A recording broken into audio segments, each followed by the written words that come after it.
오늘은 성숙한 신앙인, 즉 장성한 자가 되기 위해 우리가 어떻게 해야 하는가에 대해서 집중적으로 논하고자 합니다. 그런데 이 부분을 논할 때 반드시 짚고 넘어가야 할 부분이 있는데, 그게 뭐냐면 도대체 신앙이 어리고 미숙하면 어떤 문제들이 발생하는가 라는 점을 먼저 생각을 좀 해봐야 되겠습니다. 미숙한 신앙인은 어린아이와 같다라는 전제를 가지고 한번 출발해 봅니다. 아이들의 특징이 뭐냐면 모든 면에 있어서 미숙하고 연약한 존재이죠.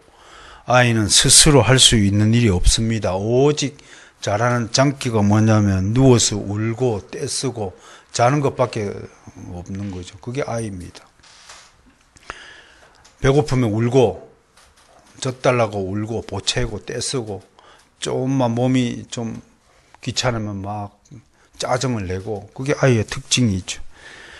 간혹 기분이 좋으면 이제 생글생글 웃는데, 요때 이제 사람이 이제 홀라당 넘어가지고, 그죠? 모든 피로가 다 싹 가시고. 근데 그게 이제 참 자주 있는 일이 아니고, 간혹 그렇게 천사가 되기도 하죠. 하루 24시간을 기준으로 보면 웃으면서 엄마를 편하게 해주는 시간은 지극히 적고 대부분 이제 잠만 자는 거죠. 아이는. 그런 거죠. 문제는 이런 아이를 어떻게 교육시키느냐 하는 것입니다. 발달심리학에서 아이의 역량은 선천적인 능력도 있지만 대부분 후천적으로 부모가 어떻게 아이를 교육하느냐에 따라서 어떤 아이가 되느냐라고 결정되어진다고 보는 것입니다. 특별히 두 가지 교육이 굉장히 중요시 됩니다. 하나는 언어 교육입니다. 발달심리학에서는 대개 36개월을 언어 폭발기라고 그래요. 36개월쯤 되면 아이가 막 말을 하고 싶어서 막 조달 되는데, 하나님이 주신 본능적인 능력인 것 같아요. 인간만이 언어를 사용하는 거죠. 이때 이제 현명한 부모와 무지한 부모가 딱 갈리는 거예요. 요때에 어떻게 아이들을 가르치냐에 따라서 똑똑한 아이가 되거나 바보가 되거나 갈려진다고 하는 것이에요. 이때 현명한 부모는 책을 읽어주거나, 책 중에도 성경 읽어주면 최고 대빵이죠. 성경을 읽어주거나, 언어 훈련을 제대로 시켜주면 아이는 부모를 따라서 금방 언어를 배우고 부모의 음성을 구별하여 듣는 능력이 강화되고. 그러니까 공부 잘하는 아이들의 특징이 뭐예요? 잘 듣는 거예요. 잘 들리는 거예요. 공부 못하는 아이들은 듣는 신용만 하는데 뭔 소리 하는지 딴 생각하는 거예요. 그만큼 어릴 때 부모가 책을 읽어주는 것이 얼마나 중요한가를 심리과학에서도 밝혀진 거예요. 공부 잘 못하는 것은 부모가 책을 안 읽어줬다는 결정적인 증거죠. 예? 그 성장에서도 이런 아이는 다른 사람의 말을 경청하게 되고 지적인 능력도 향상되고 생각하는 깊이도 다르고 지각을 잘 사용하는 사람이 된다. 이게 과학적으로 증명이 됐어요. 언어 교육이 굉장히 중요합니다. 늦었지만 그리스도인들은 특별히 언어 훈련을 받아야 됩니다. 중생의 첫 표지가 뭐라고요? 말이 달라진 거. 말투도 달라지고 말의 색깔도 다르고 말의 속도도 다르고 말의 높이도 다르고 차분해지는 거예요. 말이 달라지지 않았다면서 내가 거듭났다. 그건 좀 생각해 봐야 돼요.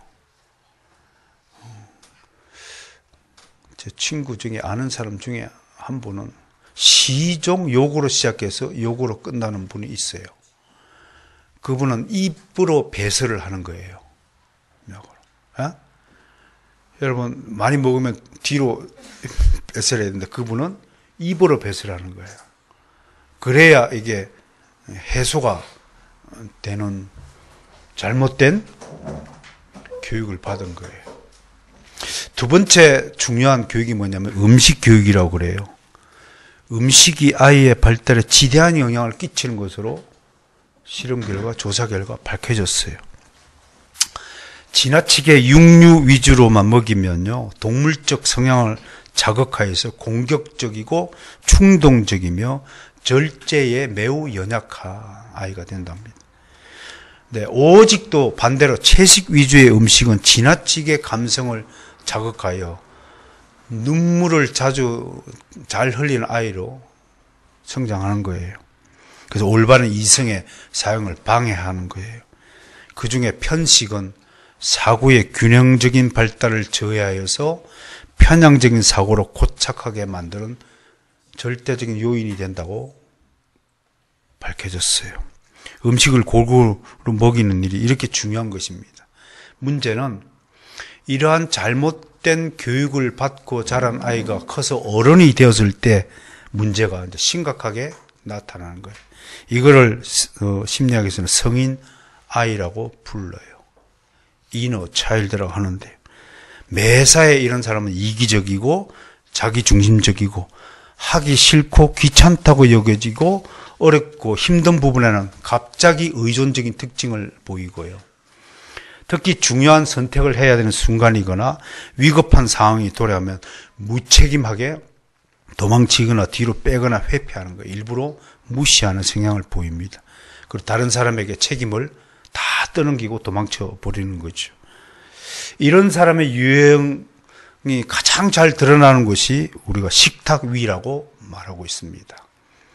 식탁 위에서 되게 성숙한 사람은 다른 사람을 배려하고 생각하면서 아무리 자기가 먹고 싶은 것이 있다 해도 적절하게 보조를 맞춰가면서 다른 사람 균형과 질서를 하는데, 성인 아이는 자기가 먹고 싶은 것이 있으면 제일 먼저 탁 골라서 찝어서 먹는 거예요. 이거를 우리가 독식이라고 그래요. 독식. 그리고 계속 자기가 먹고 싶은 것만 먹는 습관이 길들이는데 그걸 편식이라고 하는 거예요. 그래서 성인 아이는 식사가 벌써 독식과 편식으로 길러져 있다는 거예요. 내가 먹고 싶은 것은요, 다른 사람들도 먹고 싶은 겁니다. 부모님이 생선에 몽통아리 자식 주고 머리통과 꼬리는 부모가 먹는데 그게 맛있어서 그렇게 먹는 게 아니에요. 우리 착각하면 안 돼요. 내가 먹고 싶은 거 있다고 독식해버리면 다른 사람들 맛있는 거 못 먹잖아요. 이게 독식과 편식이 성인 아이의 주된 특징이라고 알려져 있습니다. 미숙한 신앙인이 바로 이런 성인 아이에 해당한다라고 합니다. 그런데 이 한 사람의 성인 아이로 인해서 온 가족과 집안과 그가 속한 집단의 구성원들이 겪을 불편함과 고통과 피해는 이루 말할 수 없다고 하는 것입니다. 미꾸라지 한 마리처럼 온 물을 흐리는 것이에요. 자, 여러분 모두가 주님 앞에 다 미숙한 신앙인들이라는 사실을 인정하셔야 됩니다. 그래서 많은 점에서 문제를 일으키며 살고 있다는 것도 인정해야 됩니다. 나 때문에 다른 사람이 입을 피해와 고통과 불편함을 인정해야 됩니다. 왜? 우리 미숙했으니까요. 그러나 분명한 것은 우리는 주님이 가르쳐 주신 진리의 도와 그 도덕과 윤리 안에서 주님과 보조를 맞춰가며 주님 눈높이에 맞춰는 적어도 그 정도 수준은 가질 수 있는 신앙인이 되어야 되겠다. 그렇게 생각을 합니다. 그러나 슬프게도 현실은 오히려 그리스도인들이 세상 사람들보다 훨씬 낮은 도덕 수준을 가지고 살고 있지는 않는지 때로는 참 부끄럽기도 하고, 물론 이단 사이비 교주들 같은 존재들이긴 합니다만 기독교의 이름으로 그들이 행하는 비도덕적인 행태들을 생각하면 왜 그리 우리들에게 부끄러움을 주는지, 이런 일로 주님의 영광이 가려지지는 않는지 참 마음이 아픈 일이 어디 한두 번이겠습니까? 이런 점들을 생각하면서 오늘 본문 말씀들을 하나씩 살펴보겠습니다. 5장 11절 보니까 멜기세덱에 대해서 할 말이 많으나 너희가 듣는 것이 둔함으로 설명하기 어려우니라. 지난주에 우리는 멜기세덱에 관해서 기초적인 지식을 배우고 이해하게 되었죠. 그러나 멜기세덱에 관한 지식은 너무나 신비한 영역에 속한 일이라서 우리의 이성적인 능력으로는 다 이해하기 어렵다. 그리 말씀했습니다. 그만큼 우리의 이성적인 능력은 제한적이죠. 인간이 만물의 영장으로서 피조물 중에 제일 어뜸이긴 하지만 하나님과 견줄 때는 아무것도 아니죠. 동네 축구 좀 잘한다고, 저기 스페인 그 축구 리그에 가면 동네 축구 잘하는 놈이 그 끼울 수 있어요. 동네에서 야구 볼 좀 던진다고 까불대 봐야 메이저리그 가보면 어때요? 날고 긴다는 기라성 같은 최고들이 즐비하잖아요. 신학의 세계도 그렇더라고요. 공부 좀 했다고 처음에 뭐 학위 좀 받고 하면 다 한 것 같지만 천만의 말씀 만만의 공덕입니다. 정말 기라성 같은 신학의 대가들이 즐비합니다. 조용히 입 다물고 있지만요, 정말 배움의 끝은 끝이 없구나 라는 생각을 할 때가 한두 번이 아닙니다. 어쨌든 우리는 하나님의 견줄 수 없는 존재들입니다. 자기가 잘났다고 생각하는 만큼 가장 바보 같은 존재는 없는 겁니다. 지푸라기 아는 게 한 개도 없으면서 괜히 잘난 체 뻐기는 것보다 그보다 천박하고 부끄러운 존재가 어디 있습니까? 창피해서 옛날에 저도 잘난 체 한 것들을 생각하면 막 지금 얼굴이 화끈거려서 막 지구 모양이라도 막 숨고 싶을 기억이 있어요. 전혀 안 그래 보이는 것 같죠? 아닙니다. 저도 부끄러운 점이 참 많이 있습니다. 잘난 체 하고 아는 체 한 적이 한두 번이 아닙니다. 주여 용서하옵소서. 오늘 보세요. 히브리서 기자가 뭐라고 해요? 우리의 둔함 때문에 이 부분에 대해서 할 말이 많지만 설명하기 어렵다. 해석하기 어렵다. 누구 때문에? 우리 때문에 그렇다는 거예요. 이 말씀 통해서 미숙한 사람의 특징은 뭐냐면 잘 이해를 못한다는 거예요. 학원 강사들에게 난 때로는 존경을 표할 때가 있어요. 교사들, 가르치는 사람들. 큰 돌머리들을 앞에 놓고 설명을 해도 못 알아듣고 뭔 소리인지 모르겠는데요. 그러면 참 사람 답답한 겁니다. 여기 우리 또 우리 사모뿐만 아니라 김은환 권사님 또 우리 저 허사모 다 어린아이들 가르치는 직에 종사해 왔지만 보통 분들은 아닙니다. 미숙하고 무지한 사람들 가르치는 것보다 더 힘든 직업은 없을 것 같다. 그래 생각을 합니다. 이해를 못하니까요. 교사들이나 교수들이 가르치면서 항상 경험하는 것이지만 도대체가 이 내용을 어디서 어떻게 가르쳐야 될까? 또 어떤 저는 이제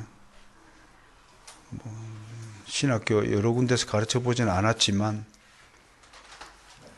또 총회 좀 군소교단에서 운영하는 신학교 같은 데 가보면 우리 학교에서 가르치는 거하고는 분위기가 이제 완전히 다르죠. 우리는 그래도 뭐 조금은 기초적인 지식을 갖춘 사람들이 오는데 바깥에 나가 보니까 도대체 이게 뭘 가르쳐야 될지 이게 참 난감할 때가. 그러면 그냥 결론은 뭔가요? 주여, 주께서 알아서 하옵소서. 가르치는 거죠. 진짜 처음부터 자세히 풀어서 강의를 하고 싶지만 듣는 학생들이 알아듣는 건지 모르는 건지 세월의 두께가 얼굴이 두꺼워가지고 표시가 안 나니까 참 당혹스러울 때가 한두 번이 아닙니다. 예수님 제자들도 마찬가지였죠. 예수님의 부활에 대해서 이렇게 논하고 영생에 대해서 논하니까 제자들이 이 말씀은 참 어렵다. 어려우면 어떻게 해요? 정상적이고 열정적인 사람은 더 배우려고 주님께 더 가까이 와야 되는데 대부분의 사람들은 성경에 기록된 다 떠나는 거예요. 아이고 어렵다. 바르선 교회는 너무 수준이 높아서 수준이 높으면 자기가 와서 수준을 높여야 되지 않아요? 도망치는 거예요. 자신의 둔함과 무지를 탓하지 않고 이런 사람들이 교수가 너무 어렵게 가르친다고 하는 거예요. 물론 교수는 듣고 배우는 학생들이 충분히 이해할 수 있도록 노력해야죠. 그러나 둔하고 어리석은 자에게 아무리 좋은 교훈을 가지고 가르친다 해도 이해를 못하는데 어떻게 합니까? 그런데 왜 이해를 못할까 생각해보면 두 가지 이유가 있어요. 하나는 관심사항이 다르기 때문이고 다른 하나는 지식의 기초가 전혀 없기 때문에 알아듣지 못하는 거예요. 사람의 귀는요, 관심이 있는 말에나 확 열립니다. 연예인들 좋아하는 아이들 귀에는 연예인 얘기하면 귀가 번쩍 열려요. 성경 얘기만 하면 졸려요. 귀가 다쳐요. 들리지 않고 보이지도 않는 거예요. 거꾸로 된 거죠. 정말 하나님 말씀에는 귀가 쏙쏙 들어오는 아이가 있다면 그 아이는 이미 거듭난 것이고 하나님의 은혜 안에 있는 거예요. 설교의 말씀이 지루하고 졸리고 뭔 소리인지 모르면 아직 그 아이는 거듭나지도 않은 거예요. 목사 한 수 받고 나면 제일 먼저 눈에 띄는 게 뭐예요? 여러분 잘 모르시죠? 십자가예요, 십자가. 십자가만 보여요, 거리에. 아이고, 나는 언제 저런 교회당에서 설교를 해보나. 그 생각밖에 없는 거예요. 종이 줍는 할머니한테 뭐가 제일 눈에 보여요? 종이만 보이는 게 길거리에. 자기 관심 분야만 보이는 거예요. 여자 밝히는 놈은 지나가다가 예쁜 여자만 보는 거예요. 눈이 썩은 거예요. 이미 눈이 썩은 거예요.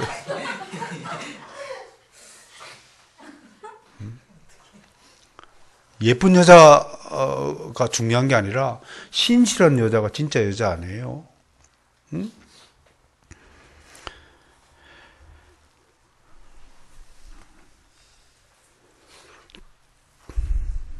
두 번째, 미숙인의 특징은 게으르다고 하는 것입니다. 오늘 그 둔하다는 말 보이죠? 네? 둔하다. 이게 헬라어로 노드로스인데 이게 6장 12절에서는 게으르다라고 번역되어 있어요. 여기서는 둔하다. 노드로스가 6장 12절에서는 게으르다라는 말로, 그러니까 같은 단어인데 다른 뜻으로 번역을 했죠. 히브리인들이 이 말은요, 게으르다, 노드로스는 타성에 젖어 있다, 그런 뜻이기도 해요.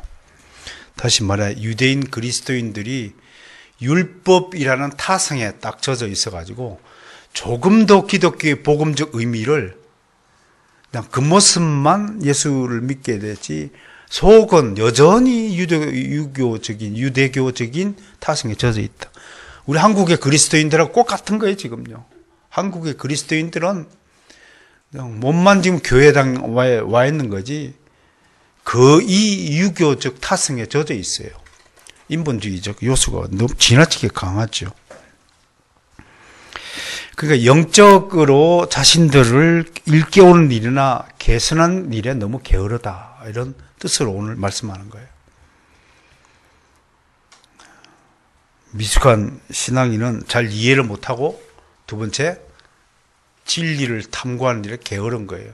뭔가 진보하는 일에 게으르고 자꾸 현실에 안주하는 거예요. 아유, 그냥 이대로 삽시다. 또 목사님이 뭘 가구를 그렇게 바꾸고 막 난리를 핍니까?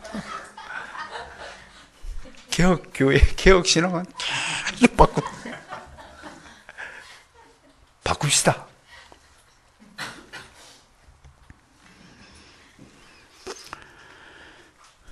사도 바울은 신앙의 게으름에 빠진 자들을 향해 이렇게 소리쳤어요. 갈라디아서 5장 7절 말씀 제가 읽어드릴게요. 너희가 다름질을 잘하더니 누가 너희를 막아 진리를 순종치 않게 하더냐. 뭔가요? 잘 믿다가 이놈 게으름 때문에 자꾸 눌러앉는 거예요. 저도 이 당뇨가 걸리기 전까지는 북한산 뻔질나게 아침마다 올라다녔더니 당뇨가 걸리니까요. 만사가 귀찮아요. 뿌리 힘이 없어지는 것 같아요. 뭔 말인지 모르죠, 젊은 사람들은. 뿌리 힘이 뭔지 모르죠. 그걸 기력이라 하는 거예요. 기력이 사라지면 밥을 먹으면 힘이 나는 게 아니라 배만 부른 거예요. 기운은 하나도 없어. 배만 부르고. 뿌리 힘이 사라졌다. 당뇨의 치명적인 거예요. 힘을 못 써요. 어저께도 물건을 이제 예우림을 정리하면서 내일이 정말 이제 중요한 날이에요. 시간 나신 분들은 오셔서 도와주시기 바라요. 이따 함께 하는 사람 되시기 바라요. 몇 개 물건을 들었더니 확 뿌리 힘이 사라지더라고요. 맥을 못 쳐요, 맥을. 언제까지 맥을 못 치느냐? 참, 잘 때까지 맥을 못 쳐요. 참, 그런 거 보고 나이가 먹었다. 다른 박질 합시다.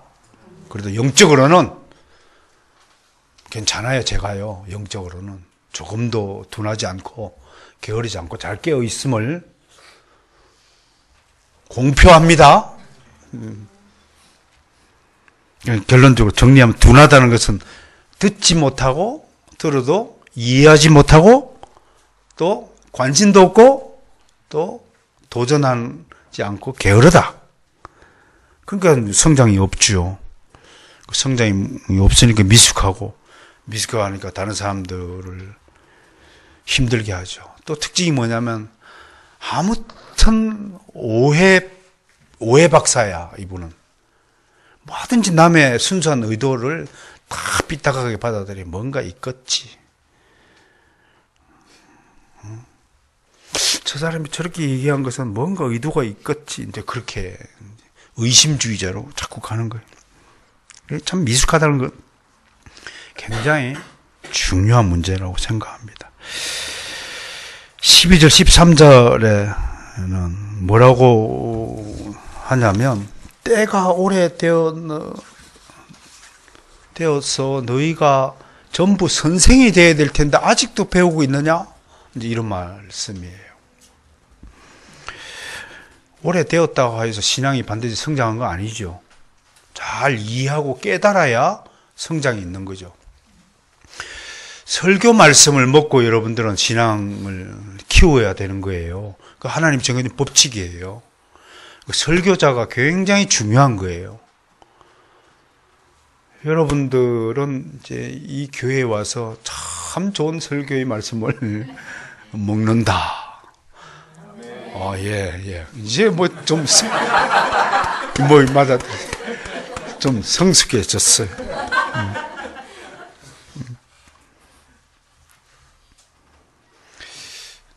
중요한 것은 오래될수록 이게 완전해져야죠.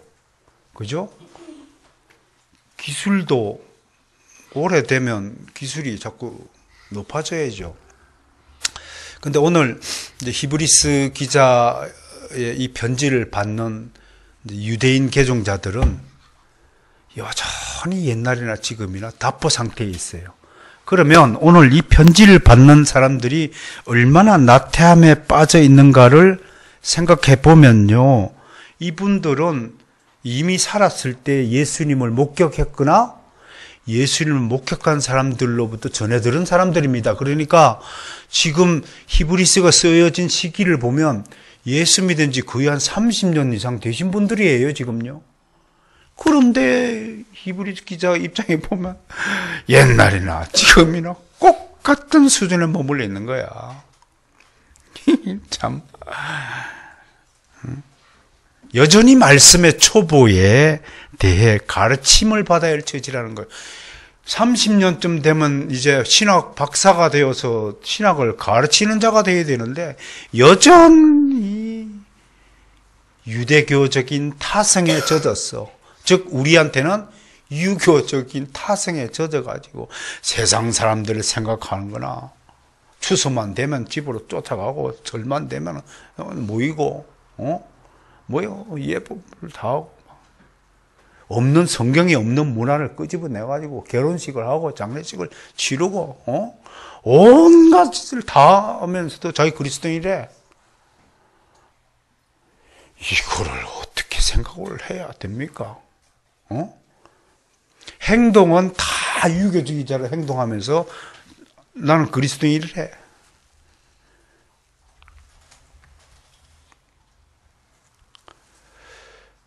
여러분, 로마서에 보면 사도 바울이 로마 교회에다 이런 말을 해. 15절인가? 1장 15절인가? 내가 너희에게 복음을 가르치고 싶어 하는 거.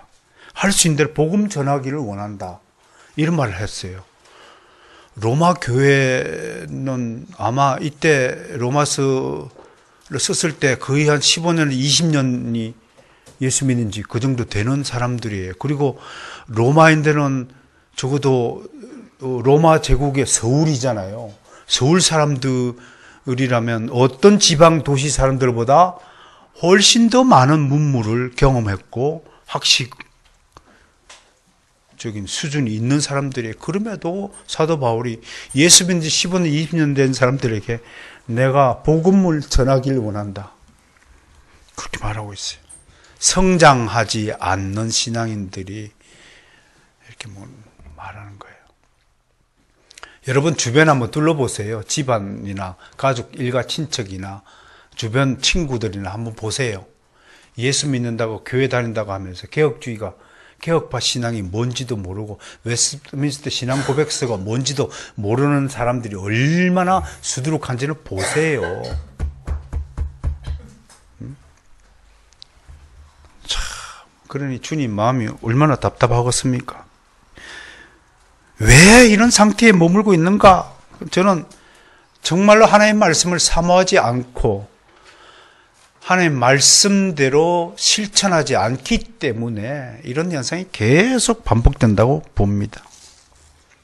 그리고 또 하나 중요한 것은요, 우리가 말씀의 은혜를 주시는 이유는, 믿음을 주시는 이유는 나만 가지고 즐기라고 주는 것이 아니라 다른 사람에게 복음을 전하여서 다른 사람의 영혼을 구원하는 일에 앞장서라고 나에게 먼저 은혜를 주신 거란 말이에요.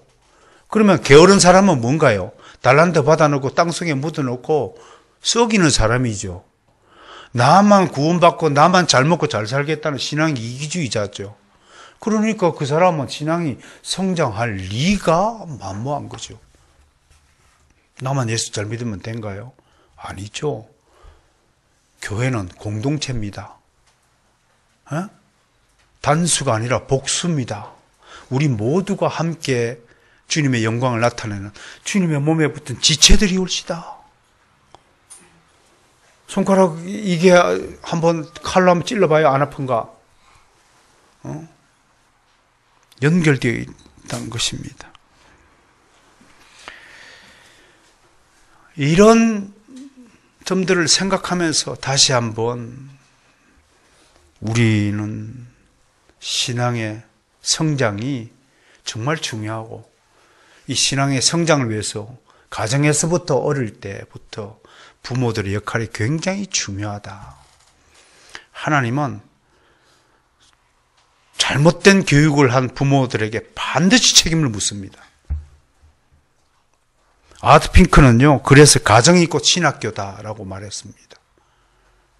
이분은 평생을 성경을 연구하신 분이에요. 모세는 이스라엘 백성들에게 말씀을 어릴 때부터 가르칠 것을 당부했습니다. 신명기 6장 7절 말씀, 시간 관계상 제가 읽습니다. 내 자녀에게 부지런히 가르치며 집에 앉았을 때이든지 집에 행할 때이든지 누웠을 때이든지 일어날 때이든지 이 말씀을 강론하라. 누워도 잠자기 전까지는 무조건 성경 말씀이 귀에 들리는 집안이 되어야 될 줄로 믿습니다. 그 좋은 노공기 갖다 놓고 어디다가 써먹어요.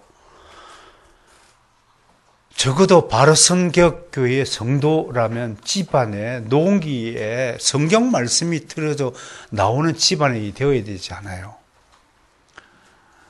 저도 돈 벌면 제일 먼저 그 전축 하나 사려고 합니다. 뭐 찬송가도 듣지만 말씀 틀어놓고 아침에 일어나서 설거지 음식하고 밥 먹고 하면 얼마나 좋을까요? 좀 그런 분위기를 만드는 부모가 되어야 되지 않을까 싶어요. 월요일 개혁신학 포럼 세미나를 통해서 이성구 교수는 모든 성도가 신학자여야 한다라고 역설했습니다. 좀 100번 동의합니다. 신학하는 일은 그리스도인의 의무입니다. 한국 교회의 병폐 중 하나가 신학은 특별한 사역자들의 전유물로 알고 있다는 것입니다. 그게 아니에요. 신학 자체란 말이 하나님을 배운다라는 뜻이잖아요. 하나님을 배우는 일이 목사만 하나님을 배우고 성도는 하나님을 배우는 것을 팽개쳐야 된다는 뜻은 결코 아니죠. 여러분, 정확하게 안다는 것이 왜 중요하냐면 알면 알수록 사랑도 깊이를 더해가는 법이에요. 잘 모르는 사람을 사랑할 수 있나요?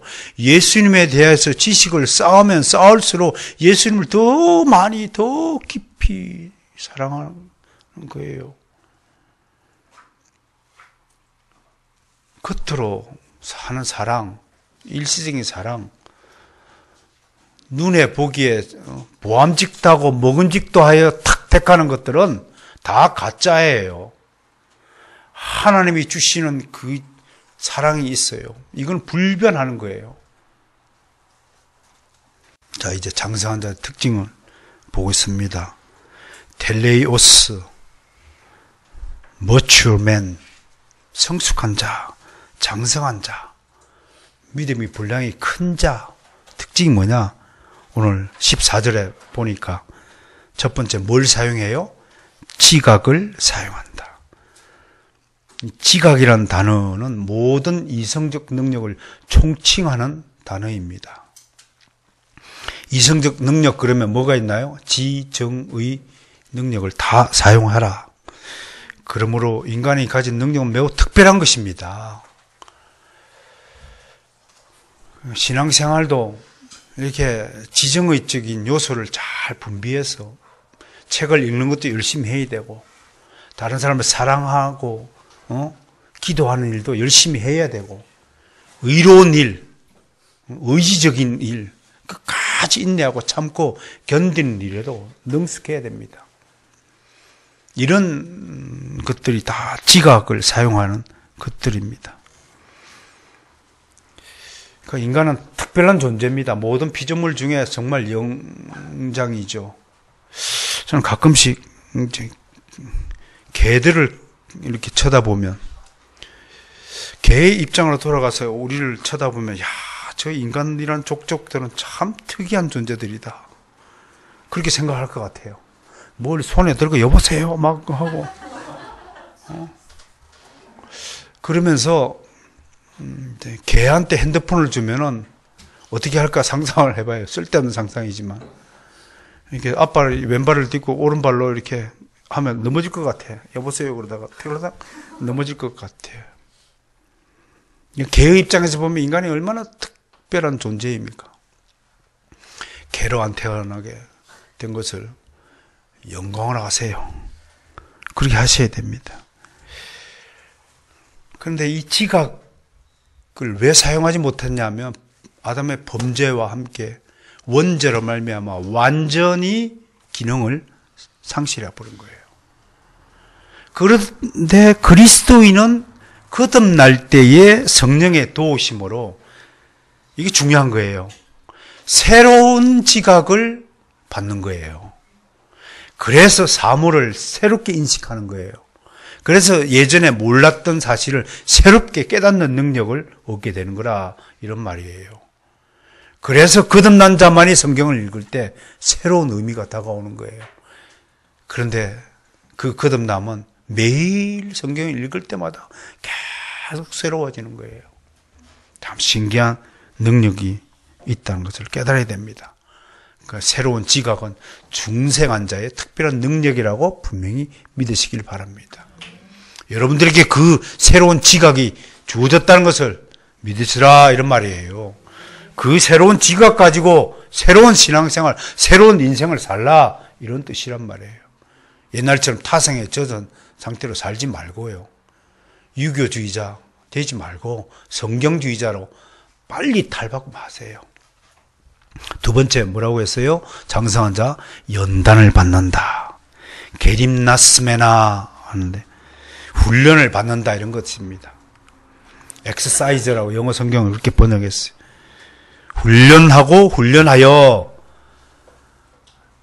NIV 성경은 이걸 constant practice라고 번역했어요. 끊임없는 연습. 이게 연단입니다. 한 번 연습하는 것이 아니라 끊임없는 연습.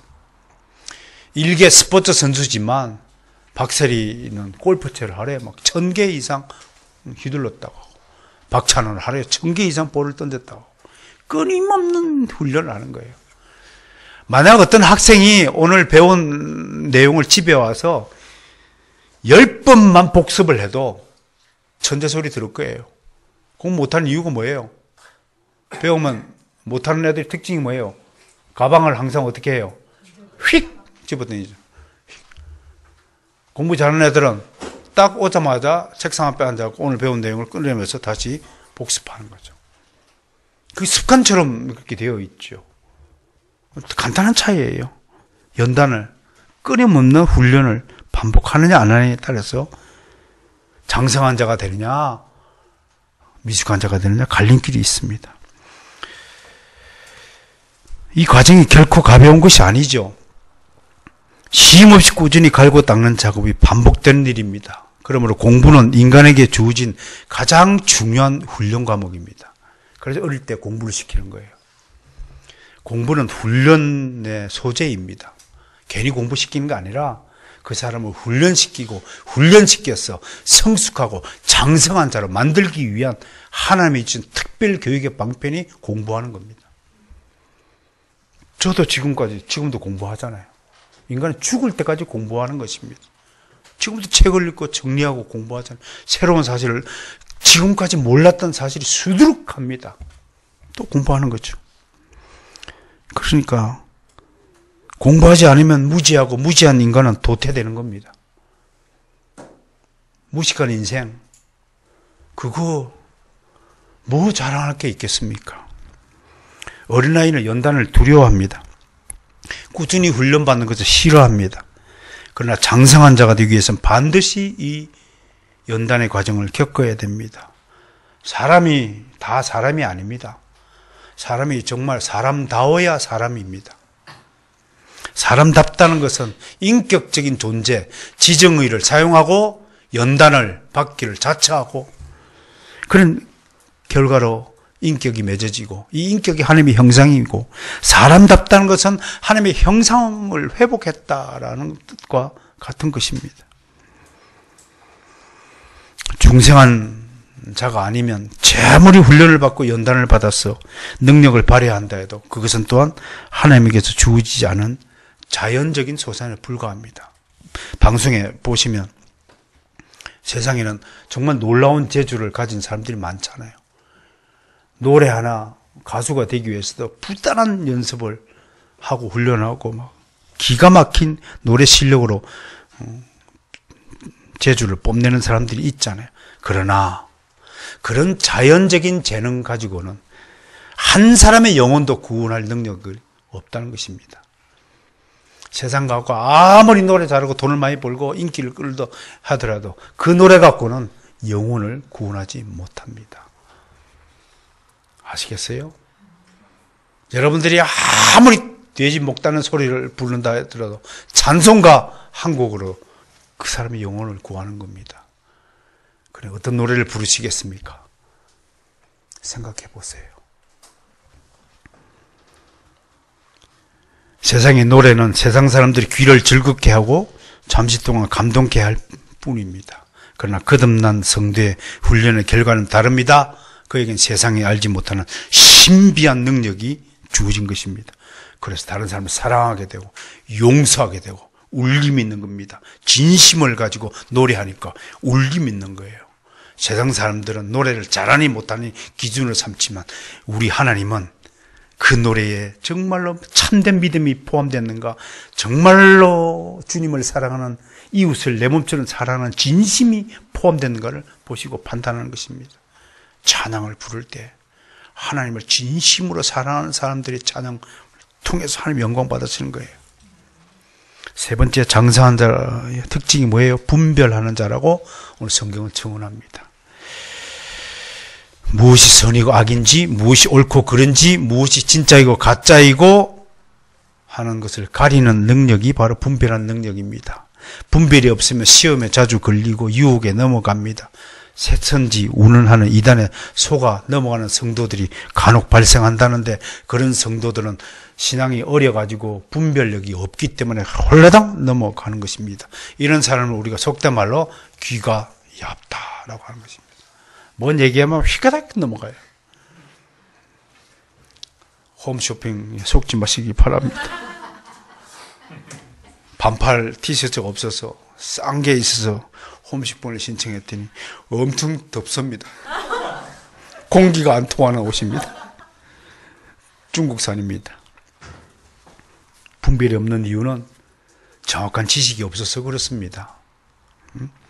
지각을 사용하고 훈련받는 걸 게으르 하다 보니까 그런 능력이 생기지 않은 것이죠. 이제 그렇다면 마지막으로 6장 1절부터 3절까지 내용이 뭐냐, 어떻게 하면 장성한 자가 됩니까? 하는 질문에 대한 답이 오늘 6장 1절과 3절에 주어졌습니다. 첫 번째, 그리스도의 초보를 버려라. 그렇게 가르칩니다. 이 말씀을 액면 그대로 받으면 오해가 발생합니다. 그리스도의 복음 자체에 무슨 초보가 있고 중보가 있고 말보가 있어요. 그런 거 없습니다. 그럼 이 초보를 버리라는 것은 무엇입니까? 즉 기독교 복음의 계시에 있어서 더 깊고 높은 차원의 것들로 나아가라는 그런 촉구가 아닙니다. 기독교 복음에는 수준 차이가 없는 겁니다. 그리스도의 말씀에 어디 초보가 있고 하겠습니까? 무슨 뜻이에요? 지금 히브리서의 중요한 관심사항 중 하나가 개종한 유대인들의 상태에 있는 것입니다. 이들은 비록 그리스도교로 개종은 하였지만, 아까도 계속 강조했지만 여전히 유대교의 신앙의 습성들에 머물러 있습니다. 신앙의 초보란 뭡니까? 유대교의 수준에서 탈피하라. 다시 한번 이걸 우리 한국 교인들에게 말하면 유교주의에서 탈피하라, 극복하라, 넘어서라.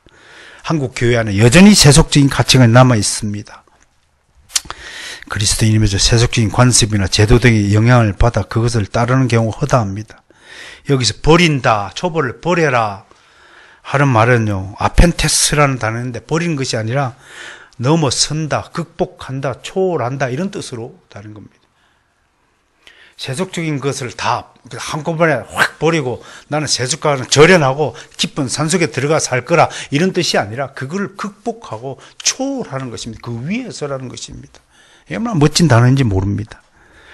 두 번째, 장성한 자가 되기 위해서는 죽은 행실을 회개하라고 가르칩니다. 도대체 죽은 행실이 뭡니까? 그건 바로 유대교가 가르치는 모든 교훈들을 지칭합니다. 버려야 됩니다.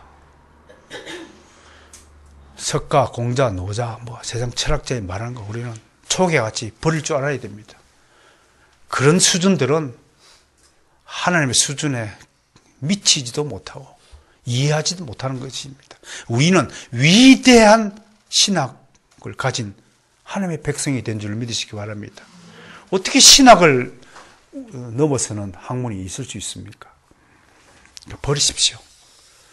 사도 바울처럼 그런 것들은 그냥 쓰레기와 배조물 따위로 여기시길 바랍니다. 세 번째로 장성한 자가 되기 위해서 뭘 해야 되느냐? 한마디로 뭐 세례, 안수, 부활, 심판 등을 거론하고 있죠. 오늘요. 이 말이 뭐냐면 잘못된 교리를 버리고 완전한 교리를 배우고 익혀라는 교훈이 여기 담겨 있습니다. 세례는 언제 합니까? 처음 입교할 때 물세례까지 포함해서 세례하죠. 상징적 의미죠. 너는 이제 그리스도의 공회원이 되었다. 근데 여기에요, 문법 하나 설명을 해 드리고 넘어가야 되겠다. 세례가 헬라어로 밥티스마인데요. 여기서는 희한하게요, 히브리서 기자가 밥티스마의 복수형인 밥티스모스라는 단어를 썼어요. 그래서 학자들이 세례는 개인적으로 뭐 복수 그러면 세례를 2번 받을 수도 있고 3번 받을 수도 있고 오해가 되잖아요. 그럼 왜 밥티스모스라는 복수라는 단어를 썼을까? 밥티스마 단수를 쓰지 않고. 무슨 뜻일까? 아마 저자는요, 유대 사회에 시행되는 여러 가지 형태의 세례식들을 염두하신 것 같아요. 그러니까 그런 세례식들을 더 이상 교회 안을 끌어오르지 마라. 주님이 제정하신 세례, 단수, 밥티스마, 그것만 필요한 거지. 세례들 같은 유대교적인 그런 의식에 관련된 세례들 많아요. 병 고칠 때도 세례하고 뭐. 당시에 보면 여러 형태들이 씻는 행위들이 유대인들 사이에 있었다는 거예요. 그런 유대교적인 세례들은 다 쓸데없이 버려라. 이런 뜻입니다. 그건 잘못된 교리라는 거예요. 안수도 여러 가지 유대교 안에서 안수가 있어요. 축복할 때, 임직할 때, 치유할 때, 파송사회 갈 때 성경에 등장하는 안수식이죠. 이 안수를 그러는 이유가 무엇이냐? 오직 축복을 받기 위한 안수나 혹은 치유만을 목적으로 하는 일체 신앙 행위들에 대한 경고가 여기 담겨 있습니다. 아무데나 안수하지 말라고 가르쳤잖아요, 사도 바울이. 근데 막 안수해주고 돈 받아 먹고 이런 행위들이 비일비재했다는 거예요. 그러니까 이런 잘못된 안수 하지 말라고 경고하는 거예요. 여러분, 교리적으로 탁 신앙이 완수해지면 이런 거 구분할 수 있잖아요. 요즘에도 뭐 그런 성도가 있는지 모르겠지만 옛날에는 뭐 부흥 집회 가면 막 서로 막 강사님한테 머리 뒤밀고 축복해 달라고. 아휴, 주여. 또 부활은 기독교 신앙의 핵심이잖아요. 사도들과 초대교회 교부들은 이 부활 교리를 널리 알리고 확고히 하기 위해 일생을 바치며 전념했습니다. 베드로와 요한뿐 아니라 바울의 신학의 핵심도 부활입니다. 그 부활 교리 없으면 기독교는 죽은 종교가 될 것입니다. 부활을 믿으시기 바랍니다. 심판도 마찬가지죠. 핵심적 메시지죠. 만약 심판이 없다면 우리의 신앙적 열심은 허사죠. 뭐 때문에 이렇게 오래 참고 견디고 핍박을 견디고 할 게 심판이 없는데, 나중에 잘못하는 사람들, 악인들에 대한 형벌이 없다면 우리 착한 일 무슨 의미가 있어요? 상급이 있어야죠. 상급의 심판이 있음을 믿으시기 바랍니다. 여러분들의 이름은 이미 생명책에 기록이 되어서 구원에 잃어버릴 염려는 없지만 분명한 것은 상급의 차이는 분명히 존재한다는 것을 믿으시기 바랍니다. 마지막 말씀 정리하죠. 기독교는 교리의 종교입니다. 교리는 성경에 근거를 둔 체계적이고 요약된 가르침입니다. 너무 자주 강조하니까 여러분들 귀가 따가울 수도 있을 것입니다. 인삼이 성경이라면 홍삼은 교리입니다. 서로 다른 것이 아닙니다. 교리 없는 신앙은 어린아이 신앙입니다. 한마디로 한국 교회가 빨리 교리적 신앙의 수준으로 올라와서 장성하고 성숙한 교회들이 되어야 될 줄 믿습니다. 교리는 한 사람의 성도를 성숙하게 하고요, 유혹에 대처하는 능력을 주고요, 나아가 자신의 모든 행위가 성경적인지 아닌지를 분별하는 능력은 바로 교리의 힘에서 나온다고 할 수 있을 것입니다. 여러분, 교리적 신앙을 잘 배워서 정말 장성한 믿음의 분량을 가진 성숙한 신앙이 되시기를 좀 축복합니다. 이번 한 주도 그런 어린애 같은 짓을 버리고, 또 하나 개혁신앙의 특징 중에 하나가 따라서 셈페르, 영어로 하면 always입니다. 개혁신앙을 가졌다 한다는 것은 시종이 여의랍니다. 항상 그 모습 그대로여야 합니다. 슬플 때나 피곤할 때나 힘들 때나 지칠 때나 항상 얼굴에 표정 하나 변화 없이 늘 셈페르, 항상 주님과 함께 하는 생활. 그래서 저는 서문관 목사님 굉장히 존경합니다. 그분 오랫동안 배워왔지만 그분은 단 한 번이라도 얼굴을 찡그리거나 얼굴 색이 변하거나, 그분이라고 왜 괴로운 일이 없을까요? 그분이라고 왜 힘든 일이 없을까요? 그럼에도 단 한 번도 늘 시종이 여의라, 일체의 비결을 체득한 늘 온화한 모습. 여러분들이 힘들고 하면 한숨 지고 찡그린 것은 여러분들이 어리다는 결정적인 증거입니다. 성숙한 사람은 그 모든 걸 일체의 비결을 터득하고 언제나 같은 자리에 있습니다. 성도 여러분, 저는 언제나 제 자리에 있습니다. 필요할 때 찾아주시고, 일주일 내내 여러분들이 왜 어리냐면 바쁘다는 핑계로요, 주일날 와서 담임 목사 얼굴 안 보고 평소에 안 보잖아요. 와서 진짜 상담하고 즐거워하고, 다 직장인들이 있어서 그렇게 했지만 아무튼 좀 신앙의 초보를 버리시고 교리적으로 무장하여서 성숙해지기를 주의를 축원합니다.